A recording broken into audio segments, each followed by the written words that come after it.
तीव्र विरोध आहे. सर्व पदाधिकारी इथे जेवढे काही आमदार खासदार सगळे त्याचा विरोध करत आहेत आणि आपण याची ठोस दखल घ्यावी आणि हे शक्तीपीठ आम्ही होऊ देणार नाही तर होऊ देणार नाही. हे काही किंमत नाही.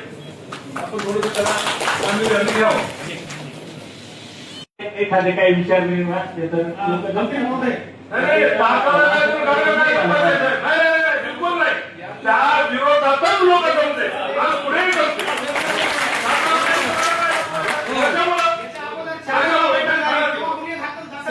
आम्ही आमच्या भावना मांडायच्या की नाही, फक्त शेतकऱ्याचं खचीकरण करण्याच्या हेतून हे गुन्हे नोंद झालेले, बाकी काहीच विषय नाही. येणाऱ्या काळात कोणी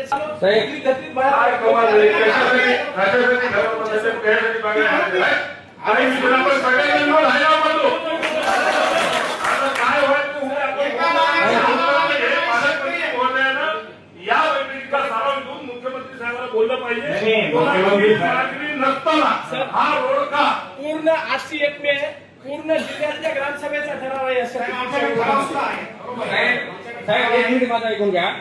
जशी अलाइनमेंट पडली आणि जसे गट नंबर आले तशी माझ्या गावातल्या जवळपास 40 ते 50 शेतकऱ्यांनी जेवण करणं सोडून दिले. त्यांना झोप लागणं फक्त फॅनकडे बघायले. आणि जर समजा असे जर आम्ही एका जागी आलो आणि आमच्यावर जर कोणी गुन्हे दाखल करत असेल, आम्ही काय पाकिस्तान मधून आलेले नाही साहेब. आम्ही हडामासाचे शेतकरी आहेत. याचा विचार या शासनानं प्रशासनानं करायला पाहिजे साहेब. आणि याच्यावर जे काय आहे ते तोडगा काढायला पाहिजे. काही जरी झालं तरी आम्ही 1 इंच सुद्धा जमीन आम्ही देणार नाही. आता आम्ही आत्महत्या वगैरे काही करणार नाही साहेब. ते जमाना गेला आत्महत्या करण्याचा. आम्ही वेळ प्रसंगी तुम्ही जर आम्ही या कायद्याने जाऊ, जर तुम्ही जर हे करत नसाल तर आम्हाला कायदा सुव्यवस्था हातात घ्यावा लागेल. आम्ही मारूत किंवा मरूत मात्र शक्तीपीठ होऊ देणार नाही म्हणजे नाही.